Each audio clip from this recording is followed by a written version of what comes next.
call halal Yahweh by Hashem Yahweh Shai by Hashem Rakakodash. That's what this word any calls God and Jesus Christ in the ancient Paleo Hebrew tongue. I want to get double honors to the elders, apostles, great millstone, rule well and teach well, raising up the tabernacle of David. Big shout out to the hopeful elect out here pushing this truth on the four corners of the earth.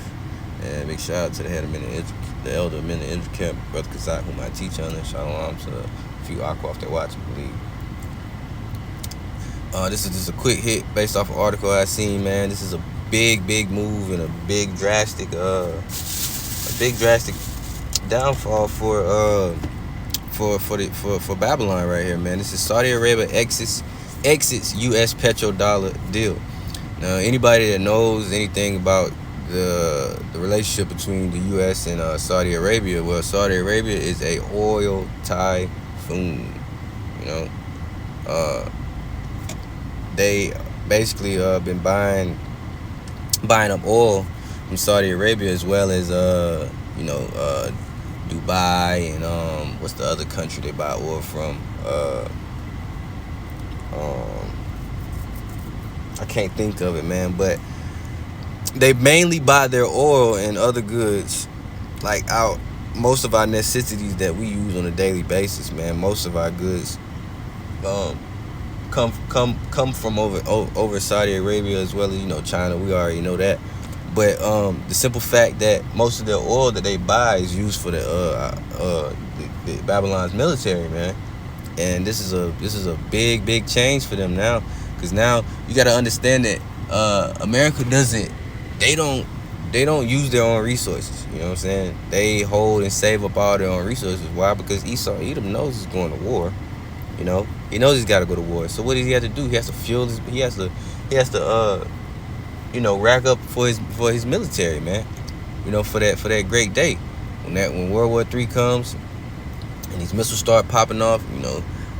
Jacob's trouble. They're gonna need all their resources for their military and their manpower, man. It says Saudi Arabia exits U.S. petrodollar deal. The financial markets are bracing for disruption now that Saudi Arabia decided not to renew its 50-year petrodollar partnership. So for 50 years, the U.S. has been buying oil, and the oil that they've been buying was backed by what? The petrodollar, this fiat currency. Now that the main source of their who they buy their oil from, they're dropping the dollar. What does that do for the U.S.? It said this opens the door for Saudi Arabia to sell oil and other goods instead of exclusively in the U.S. dollar. See, now Saudi Arabia can flourish even more, while this decreases the dollar even more in Babylon, though. It says in multiple other currencies, including the Chinese renminbi, and in euros, yen, and digital currencies such as Bitcoin, which digital currencies is what's coming. It says Saudi Arabia's shift to other currencies is expected to hasten the global movement away from the dollar. That is a big statement there. The global movement. This is what Revelations 18 was talking about. How the merchants of the earth will stray away from the dollar, man.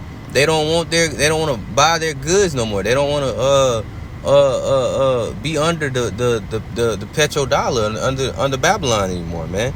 It says the contract originally signed on June 8, 1974, expired June 9, 2024. Although the petrodollar system was established in 1972, when the U.S. decoupled its currency from gold. You see, and when you have something backed by gold, that's true currency, man. That's what the Heavenly Father put on the earth, man. That's a real element of true riches, gold and silver and things of that nature, man.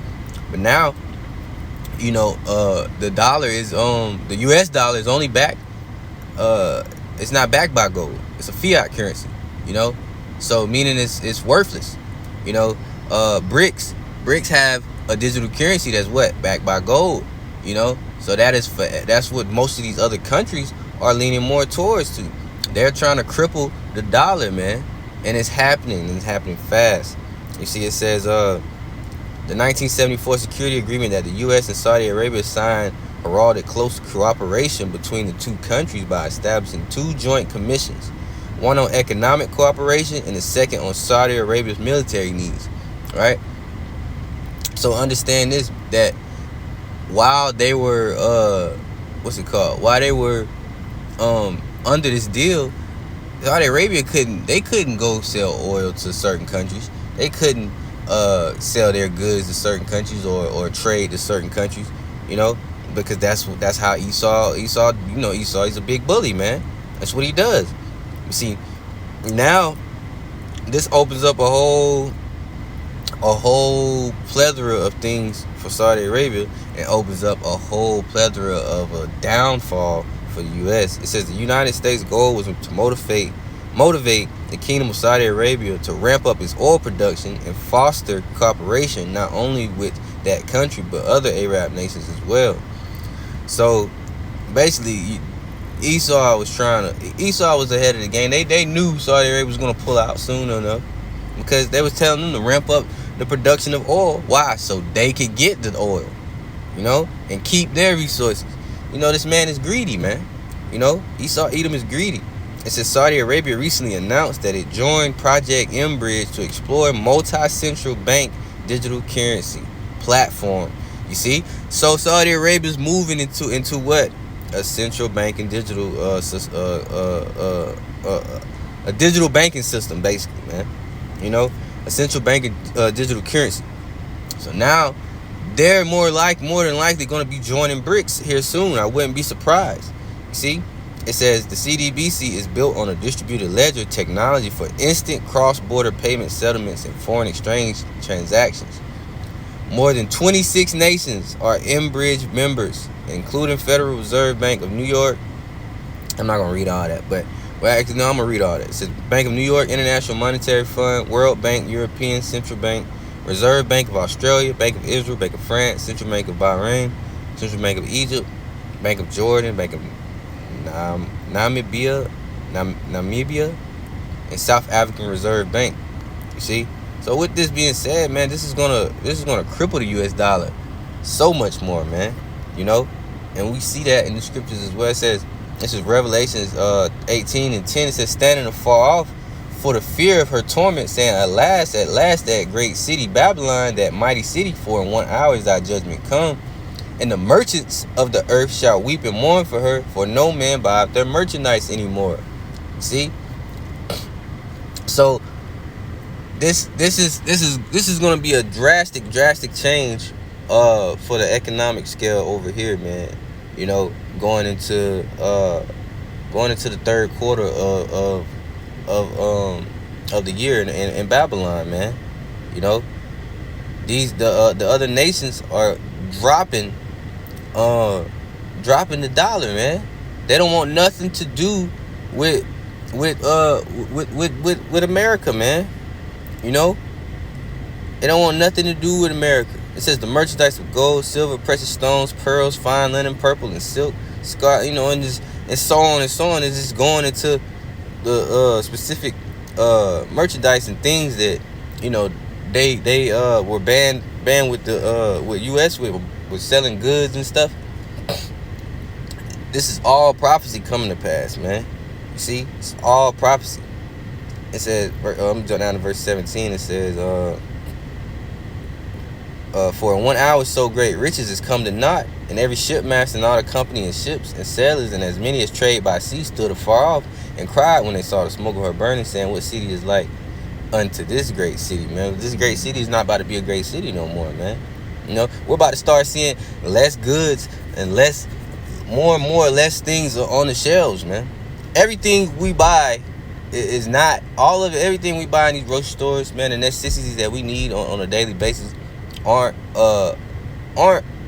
made here. They aren't made here. We get all our goods and our clothing, everything. You look on the back of your shirt says made in China or made in Vietnam or made somewhere else. While Esau is just saving all of his goods. And that's why the more and more you see these countries pull out, the more and more you're gonna walk around and come into these stores and start seeing less and less items less access to certain things that we want, that we probably would daily, possess on a daily, or your daily necessities is toothbrushes, toothpaste, you know what I'm saying, soap, and then food. Food is a major thing. This is gonna also usher in famine on a bigger scale. It's also gonna usher in famine on a bigger scale, man. But hey, this is prophecy. This is prophecy coming to pass, man. This is prophecy. The dollar is done. We've been saying that for a while. Dollar's been done. They're not broadcasting it. People don't understand. The media, like all these articles. They don't understand. They not even understand. They don't even consider to read up on these things and research these things. But I guarantee you, when you start to go into these stores and start to see less and less food items and less goods, then you're gonna be asking questions. You're gonna be asking questions like, what's going on? All this time you've been having the prophets on the corner, sending them warnings. What does the scripture say? I have sent my prophets, sending them early.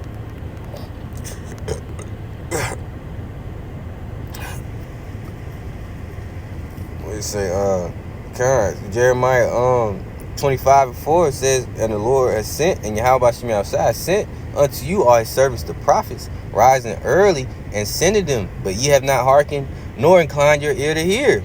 You see? So y'all doing all this living and enjoying Babylon up to the utmost, and not realizing what the hell is going on behind the scenes. You're gonna be in for a rude awakening, man. But the Lord has sent his prophets here to warn y'all, man.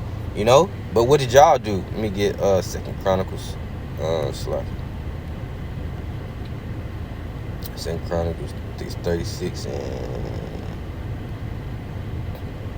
what did they do? Let's see. And it says, 2nd Chronicles 36:15, it says, and Yahweh Shem Yahushua, their father, sent to them by his messengers, which is the prophets, rising up betimes and sending them, because he had compassion on his people and on his dwelling place. But what did they do? But they mocked the messengers of Yahweh Shem Yahushua and despised his words and misused his prophets, until the wrath of Yahweh Shem Yahushua arose against his people till there was no remedy. And it's gonna be too late then. It's gonna be too late then, man. It's gonna be too late. And that was just a quick hit. This is Anathemia. Until next time. Shalom.